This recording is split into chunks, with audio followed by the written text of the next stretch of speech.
The Book of Job, a masterpiece of wisdom literature, explores why good people suffer and challenges the idea that suffering is always punishment for sin. The author introduces Job as an upstanding man from the land of Uz, who honors God. We read about his large family and prosperous estate, and it becomes clear that Job is wealthy, a man with everything to lose. The author then transports readers to a heavenly courtroom where God is meeting with spiritual beings. Among them is a figure called the Satan, which in Hebrew means the one opposed.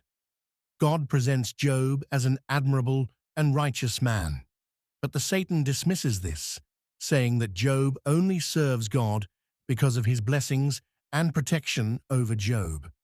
The opposer is sure that if God stopped treating Job so generously, Job would curse God. God knows that Job's faithfulness is not based on circumstance, so he allows the Satan to inflict suffering on Job's life, affecting his family, riches, and health. At this point, many of us are wondering why God would allow a good person to suffer this injustice. It's an important question, and the prologue helps us get to the root. Does God's justice mean he rewards and punishes people based on their behavior? And if good people suffer, does that mean God isn't just? The Book of Job explores this question and offers a surprising answer in the conclusion. But before we get to that, we'll see how Job's friends try to make sense of his suffering and God's role in it.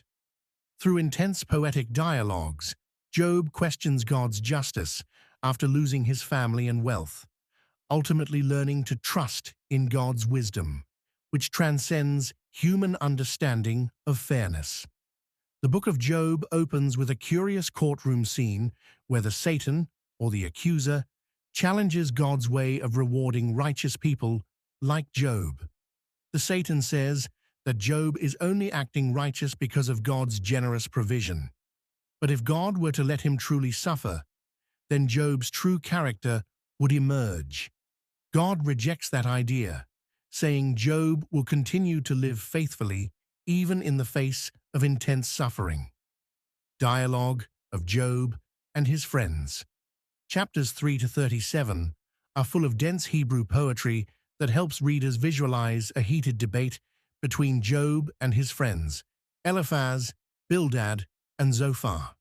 The friends assume that God orders the world by a principle of retributive justice. If you're wise and honor God, he will reward you with good outcomes. But if you are foolish and dishonor God, he will punish you with harsh circumstances.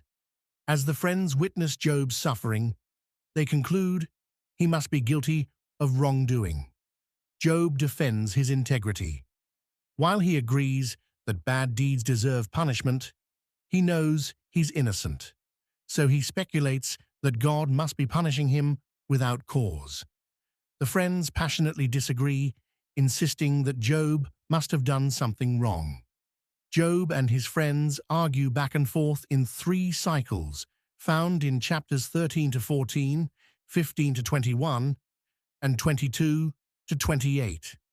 Their debating continues until Job tires of responding to them and takes his complaints directly to God. His prayers show us the depth of his agony, confusion, and despair. He accuses God of being against him and guilty of coordinating all the injustices in the world. But then he realizes that can't be right. God must be fair and all-powerful. But he still can't reconcile why all these terrible things have happened to him, and he demands that God explain himself. This section ends with the reply of a new friend, Elihu. He draws a more complex conclusion about why people might suffer. Elihu says that God may not be punishing them. Maybe God uses suffering for warning or building character. Unlike Job's other friends, Elihu doesn't claim to know why Job is suffering, but he is sure of one thing. Job is not qualified to judge God. The book teaches that divine justice is more complex than human reasoning, prompting readers to trust in God's wisdom amidst suffering. Using dense Hebrew poetry, the author lays out Job's brutal experiences and his wife's and friends' speculations about why Job is suffering. Is he not a righteous man? Why would God allow this? Job accuses God of failing to operate the world with justice, and he asks God to explain himself. What unfolds after this exchange helps us see that God's wisdom is more complex than we often imagine.